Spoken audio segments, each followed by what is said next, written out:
તે જંગલમાં બધાને ખાવાનું પોપટ રાજ્યમાંથી મળતું હતું.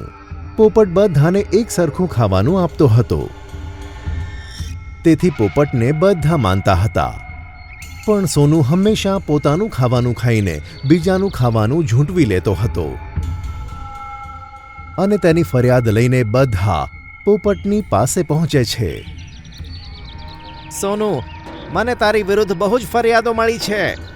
તારી સજા આ છે કે તું એક એકાંત ગુફામાં રહીશ અને તને ત્યાં કોઈ ખાવાનું નહીં આપે, અને જો તે ચોરીને કોઈને પોતાનો ખોરાક બનાવ્યો તો તને વધુ કઠણ સજા મળશે.